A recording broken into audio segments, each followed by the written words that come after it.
Do you struggle with imposter syndrome or know someone that does? So think about this. In real estate, let's stop share for a second.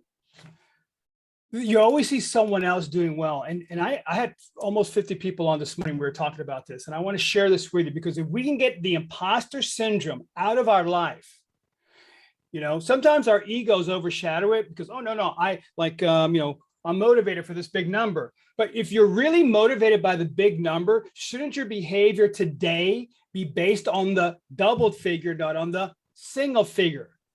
If you want to do 20 deals in 2022, why can't it be 40?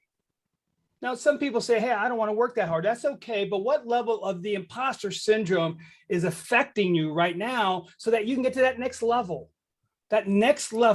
Because this business is kind of strange, right? You got some other people that are always doing better and you think you'll never get there, or you do really well. You close a deal, you have an appointment, you make a big commission and you go, that's a fluke. We've all been there. Now what we've got to do is get over it in this fourth quarter. So when we rock and roll into 2022, we are ready without the imposter syndrome. Guys, does that make sense so far to you guys? This is huge, especially someone new in the business or someone really wanting to grow. So let's kind of detail this thing out in this, because lead generating on the phone, when someone F-bombs you, unfortunately, when someone gives you a hard time over the phone and you kind of get all a little meeky on the phone and start to kind of acquiesce down, that's the imposter syndrome coming in. And one thing that Harvard did a study that the number one thing lacking in sales internationally was the lack of empathy.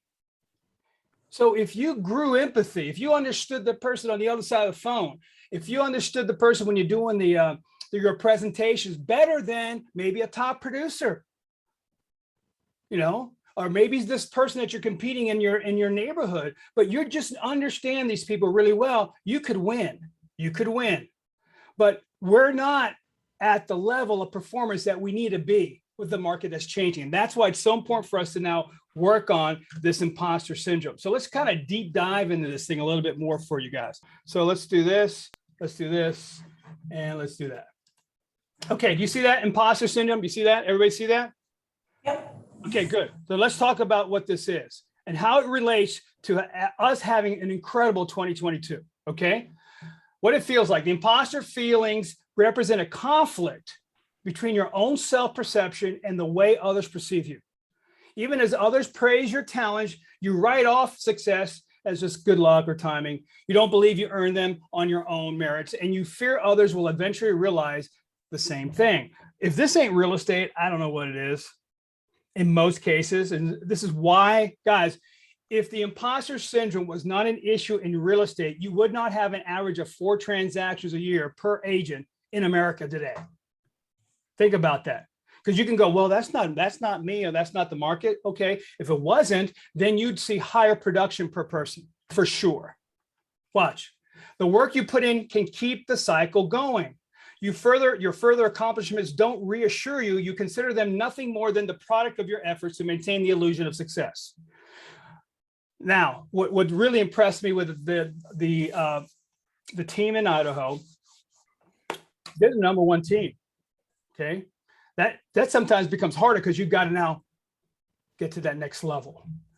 All right, but some of us, when we walk into an office, like I had a client, Katya, in Brentwood, where the average price in her office is probably $2 million. She walks in, everybody's kind of glammed up with their jewelry, and it's like Bravo, the TV thing, Brentwood.